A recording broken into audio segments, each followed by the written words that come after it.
What's up guys, I'm Alan with Edge Autosport, and I'm here today with this 2012 STi and Jason Zuress with JAZ Tuning, answering the question that none of you guys have asked. And that question is, will an SX-E compressor cover from BorgWarner make more power than a standard 7163 compressor cover? We've got this bolted on or loaded up on the dyno. We're gonna run some power pulls and see what we make, and then we'll swap it over and compare. So now you guys have the question, let's answer it.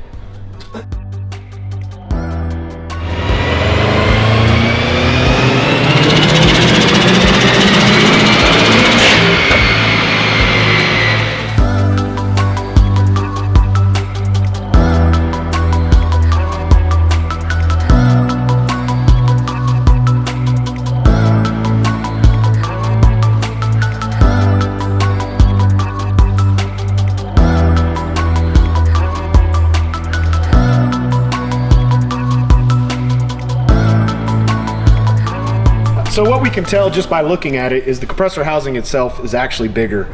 Additionally, the inlet where the air is pulled in is larger on the other compressor housing as well, and also has an anti-surge housing. Yeah. Those are facts, Jack. So now we got those switched, we can get back in the car and you can do a pull. Are you gonna change the map in? You're just gonna run the same map that you did on that previous one and see what's different? So I'm gonna start out exact same map, see what it does. I will compare whether or not timing and fueling is the same based off of load changes. If they are different, then I'll go ahead and correct those, and then we'll have a one-for-one pull, different housings. Sweet, well, let's do it.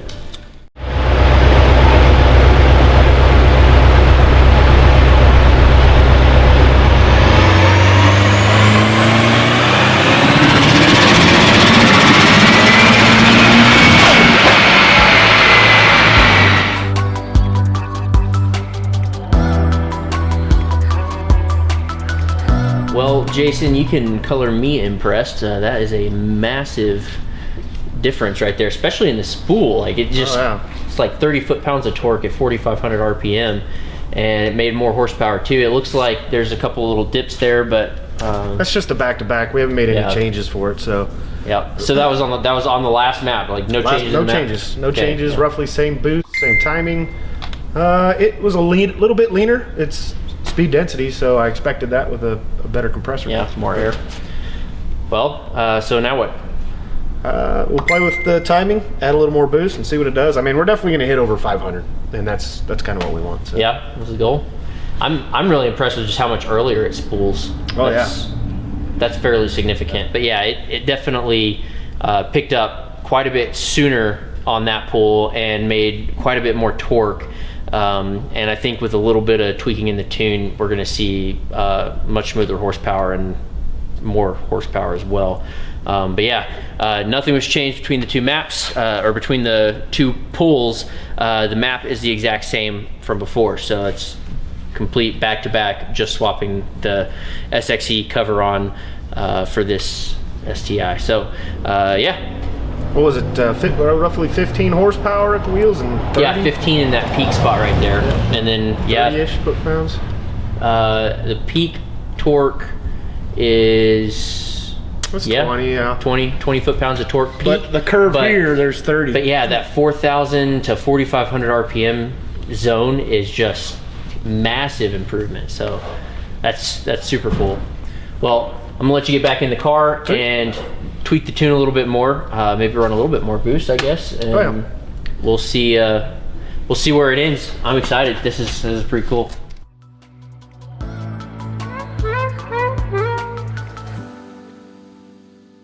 Guys, so we've ran into just the tiniest of snafus.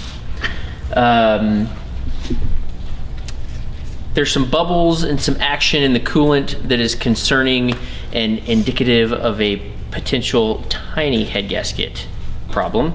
And so we've entered the better safe than sorry mode, and rather than sending it on 30 pounds of boost, we are going to send it home and get it checked out first. Because, well, for one, I don't want a lot of coolant on my dyno, and for two, it's better to replace head gaskets than replace a motor. So Kevin did tell us that there was a potential worrisome head gasket that got installed. The manufacturer of said head gasket said that it was fine to install, but it was slightly warped or bowed when he got it, and so we are wondering if maybe there was some hidden damage in that. It is what it is. It's something that happens with these kinds of builds. We aren't going to get to see 30 pounds of boost, but we did get to see some usable data and see what it did. And Jason, you did run a sport mode where it actually gained even more power, didn't you? Yep. So from first compressor cover to the second one, run sport mode, 20 psi flat, gained 40 horsepower. So from 400 wheel to 440. So it was way happier at that lower boost too. No other changes. So. Yeah, with the that's probably closer to the, I guess, efficiency range of that turbo. Probably at this altitude, yeah. Yeah. It's oh yeah, we forgot the altitude disclaimer here. We are at 5,200 feet, so everything is harder for us. But yeah, I mean, other than the potential problem, we don't know, and it may not even be a head gasket. It could be something else within the coolant system that's causing this. But again, like I said, better safe than sorry. But other than that, this thing, like that compressor cover is impressive. Like just making up more power everywhere. More power everywhere, faster spool, and looks better too. Spoolie noises. Yeah, nice big intake rather than that little bitty intake. But yeah, any other thoughts before we close out the video? Nope. I hope to get this back on the dyno here relatively soon and see what it will do. All right, so. Many months later. Okay, so you thought this video was over, but it's not. You may notice that we are both a little fatter, but we're also a little bit wiser. We now know that the reason it was pushing coolant is one of the head gaskets was defective, and they both have been replaced, and the car is back on the dyno, when was it, October? So October, 3 months later. 3 months later, yep. And Jason is going to finish what he started now. And Jason, now that we know there was a defective head gasket, I am sorry for creating all those fake accounts and bashing on the internet. But if you'd like to finish tuning the car, we can see where it's at. We're gonna get some baseline pulls. We're gonna do intelligent mode, sport mode, and then sport sharp. See where we're at. We'll overlay them, and then we'll see if it takes a little bit more power, and then we'll dial it back down because we want it to be safe. Cool. All right. Well, let's see what it makes. Cool.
But yeah, so that's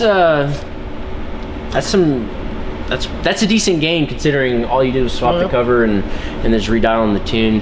And then the last map that we'll put up there is going to be just a final, like for all of the modes, because you have with the STi you have your I mode and your sport mode and your sport sharp or S sharp, whatever you want to call it.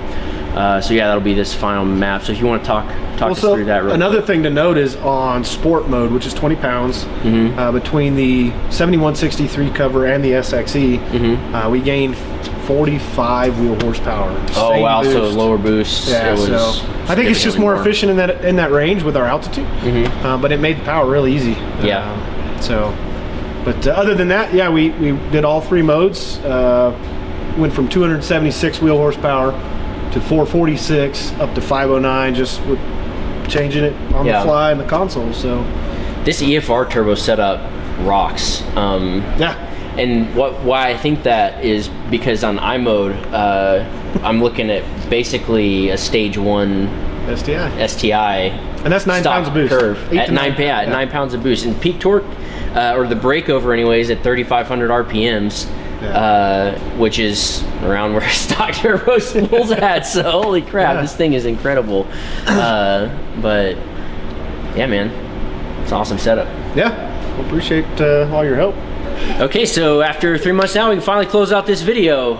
The SX-E cover was awesome. If you guys want to see more videos like this, please leave a comment and give us some suggestions to try. Jason always seems to be around, so we can maybe get him back for another video. And yeah, and if we get this to 10 likes on this video, and we'll make Kevin buy 6 more turbos to compare. So yeah. All you need is 9 friends or 8 more accounts, so yeah. Anyways, be sure to hit that like button, subscribe to our channel, and we'll catch you next time.